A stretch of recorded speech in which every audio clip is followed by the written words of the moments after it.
Hello guys, welcome back to Car Obsession and once more to Monique, my turbocharged Mark 1 Mazda MX-5 or Unos Roadster if you want to be pedantic. As I'm sure you will know by the title of the video and of course the thumbnail, today I'm fitting Whiteline anti-roll bars or sway bars if you prefer that terminology. So of course, as always, this was purchased from my good friends at Bofi Racing. Their service was very good and this arrived sooner than expected, which is fantastic. Now, strictly speaking, I don't need to fit this modification, but having said that, the existing anti-roll bars, they're old, rusty, and I don't think the bushes are up to much good nowadays. And this is something I wanted to buy anyway, and it was on offer. So I thought, you know what, I'm gonna buy it in the future. It's cheaper now, let's just buy it now. Anyway, without further ado, let's get Monique up in the air and get cracking. Now, before I really get into the action in regards to fitting the new anti-roll bar kit, I thought it would be somewhat helpful to give my before and after impression. So you join me in Monique before fitting the anti-roll bar kit. As you can probably see on the outside camera, it is very wet. It's June in the UK, it should be summer, but no, I'm facing wet weather and we pretty much had a monsoon a few moments ago. Anyway, enough about the weather, handling. So this is a local road which is quite twisty. It's got some decent corners in it, so let's see how she gets on. There is a little bit of roll through the corners. For context, Monique is running Gas Gold Pro coilovers, so she isn't on the standard suspension, but yeah.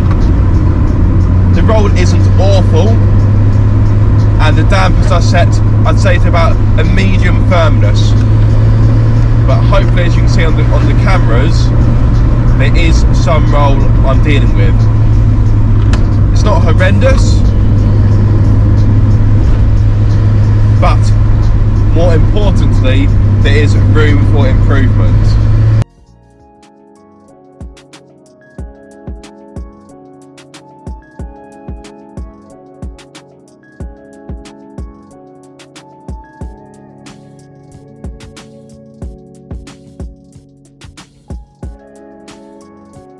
For the front anti-roll bar, you will need to remove the under tray, which is easily done. It's just a series of 10mm bolts and 10mm nuts.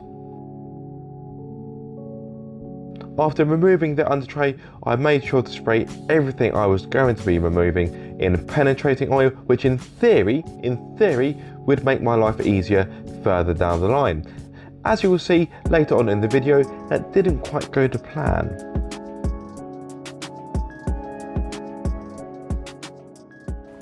So whilst I let the front anti-roll bar fixing soak in penetrating oil, I'm going to take the rear anti-roll bar off. I had this off a few weeks ago and it came off pretty nicely, so fingers crossed it should give me no problems this time around. So you're going to want a 14, I believe.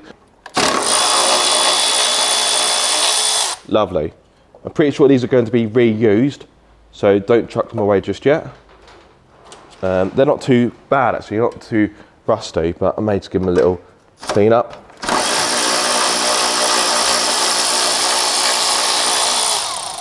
Right, that's that side done, and repeat the process for the other side. Obviously not caught on camera, but actually I will just bring you round to this side, come to think of it, because the access on this side isn't quite as good, because of course you've got the exhaust. Can't really see much, so let's get my torch.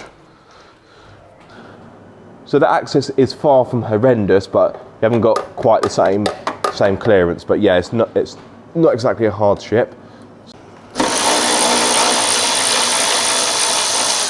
Nice and easy. There we go.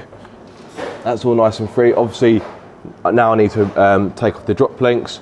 So because I'm taking off the whole anti-roll bar, there's no real point taking off. Where are we? There's no point taking off that fixing because I don't think that fixing is going to be reused, and it's just one extra thing to do. So just going to focus on getting the bottom part of the drop link removed, and so do the same on the other side, then just remove the anti-roll bars and the drop links as one piece. To remove these bolts, you will need a 14mm socket and a 14mm spanner to hold the nut in place that is on the other side.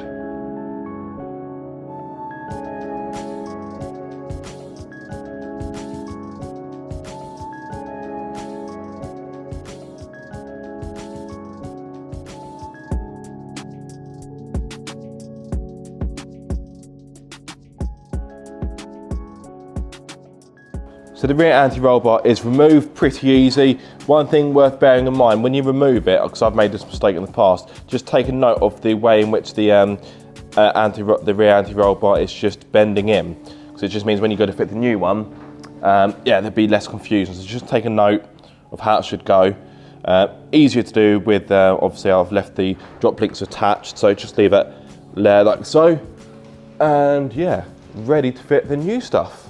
This kit comes with new bushes, of course, and the kit even comes with grease as well, which will be applied to the inside of the bushes before being fitted onto the new shiny anti-roll bar. Note the OEMD bush clamps are to be reused, as are the fittings, so make sure you don't bin them. With the new bushes fitted, it was time to fit the new bar onto the rear. Then of course it was time to fit the new adjustable drop links.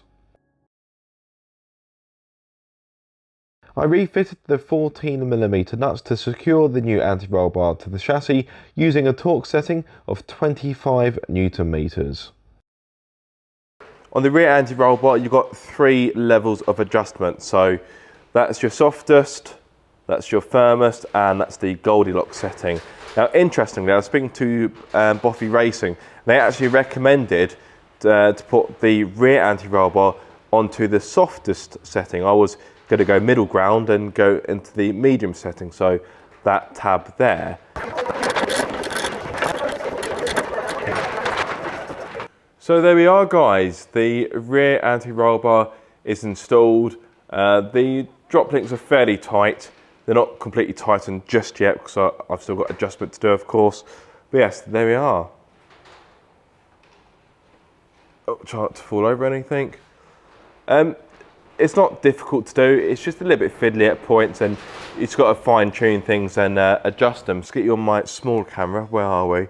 So there we go, that's the bracket for the front anti-roll bar. So yeah, those are 12mm bolts. And then again, of course, the same on this side.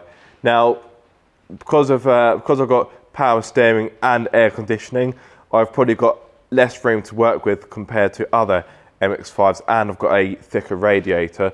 So this may be a little bit fiddly, trying to get the old one out and of course the new one in, but we'll see how we get on. Everything's been soaking in penetrating oil, so hopefully things should come up quite nicely. There we go. Nice.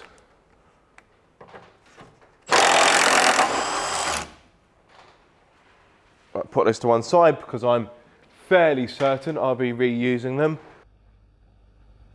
Unfortunately, the front drop links didn't want to be as kind as the other components, therefore getting them removed was far more difficult. Although they were tough, the top bolts came out with some persistence, but both bottom bolts would not move for love nor money.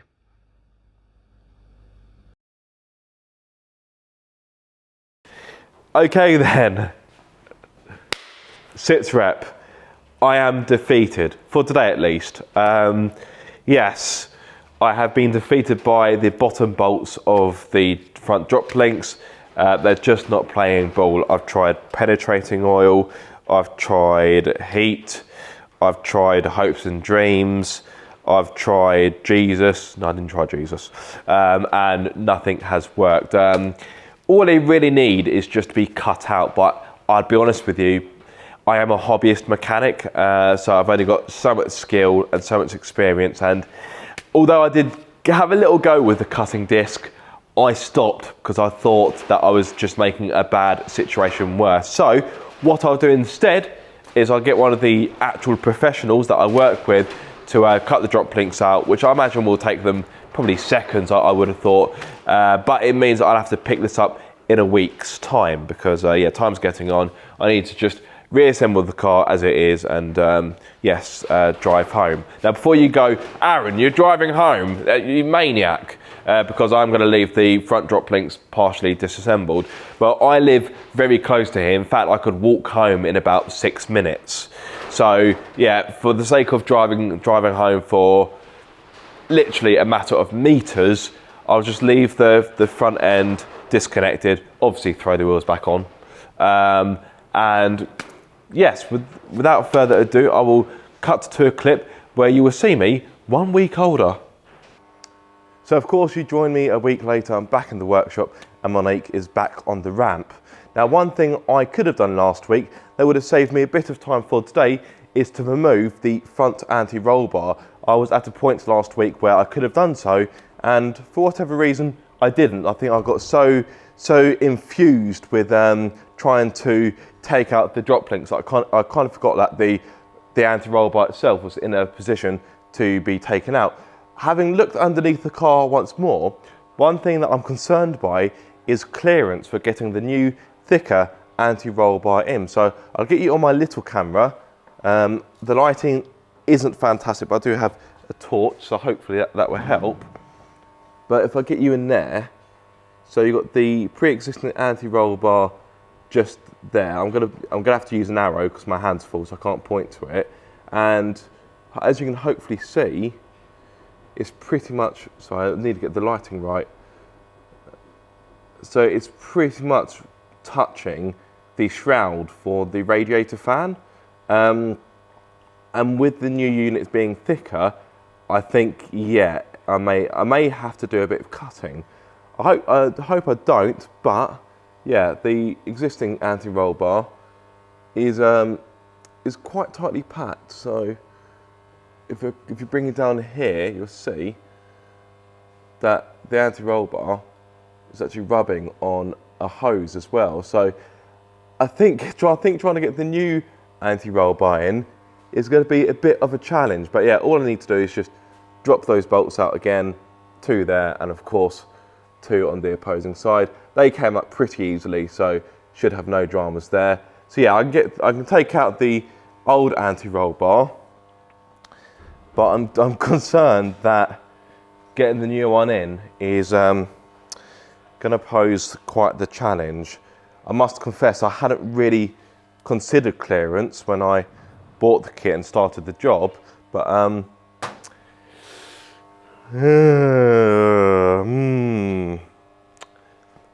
wish me luck. Aha, as you can see, the drop links are out. I can't take credit for that. I have one of the guys here help me out. He popped in quickly and I was able to nab him, and yeah, he did me a quick favour. So thank you very much, Ollie. Appreciate that. I would have tried to give it a go myself, but yeah, you have to know your own limitations. And I know that if I had given it a good go, I would have made the situation worse. So yeah, best to get one of the professionals to do it. So that one needed cutting out. That one just needed a lot of heat.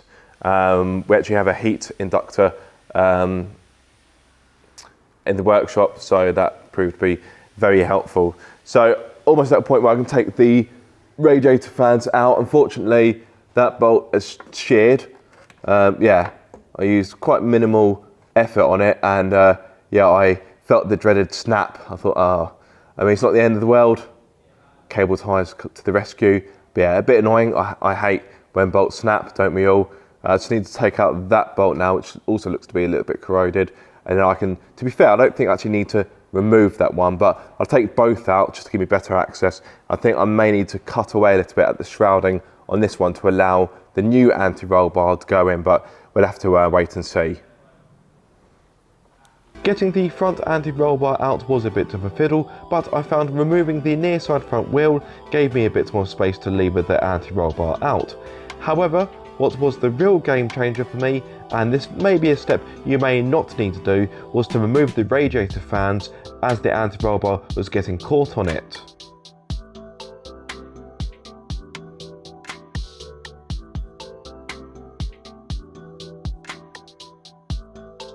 Once the fans were out of the way, the bar was a lot easier to remove.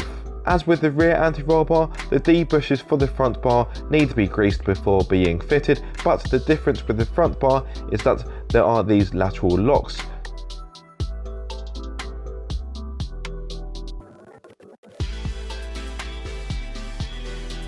With the bushes installed, I fitted the new bar to the front and I was finally able to fit the new drop links.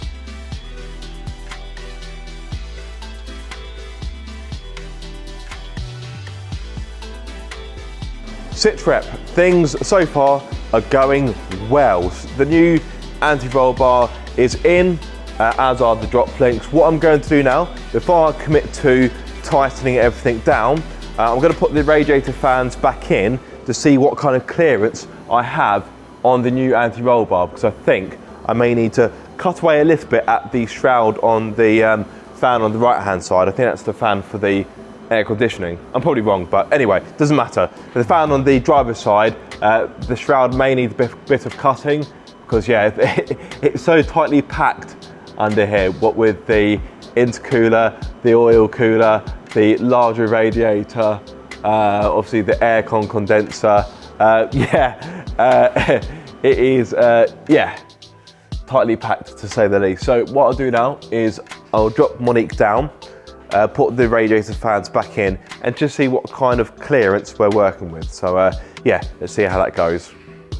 With the section that needed cutting marked out with a paint pen, I expertly got to work with a cutter, test fitted once more, and then used a grinder to take away any sharp edges and to tidy up my precise work. With the radiator fans back in, I set to work to get the drop links properly fitted and tightened down. I then torqued the debush clamps, ready to do the last few adjustments.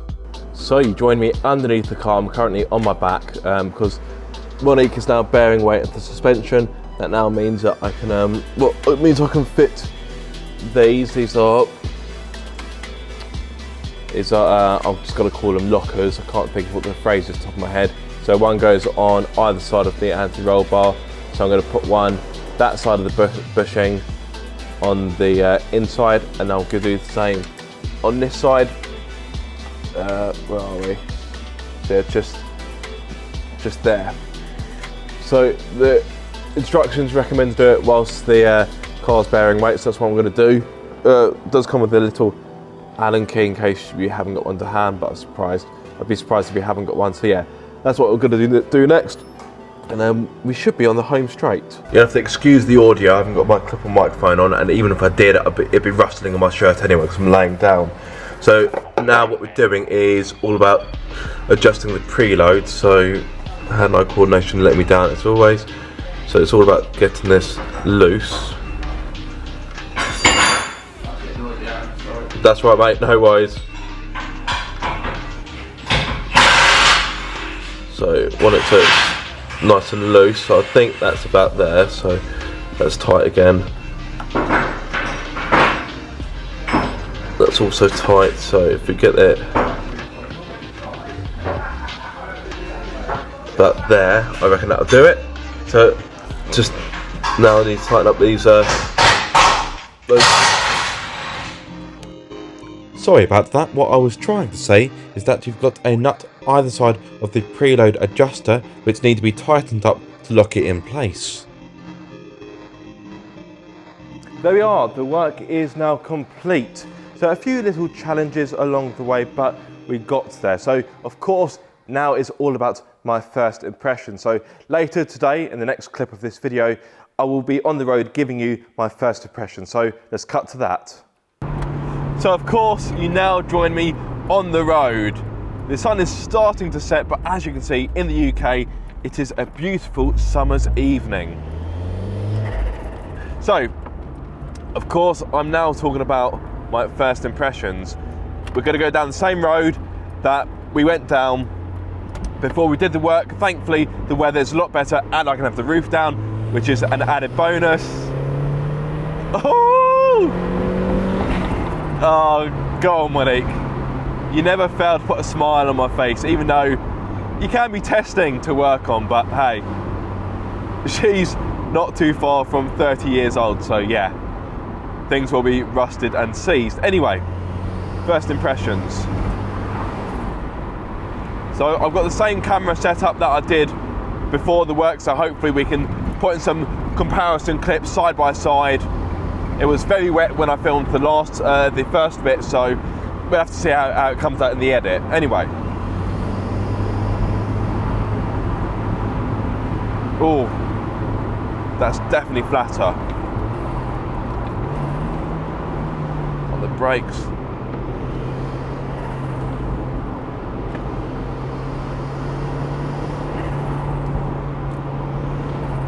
Yeah, that is pretty impressive. The front end feels a bit more alert, feels a bit more responsive to steering inputs. Not that she felt sluggish beforehand, my word. That is bright.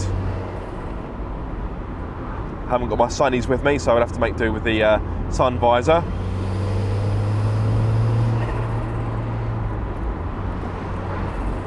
And you can also get a sense that the tyres are making better contact with the road when you're going through the corners, and that of course is key.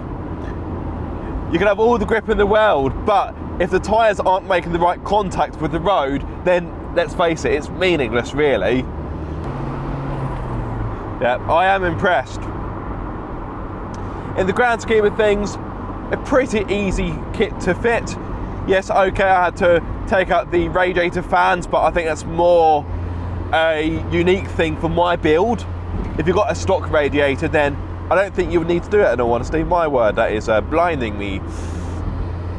Of course, I had the issue of the front drop links, but that's almost to be expected, particularly on a car of this age. But we got around it, it's all good. Another challenge overcome.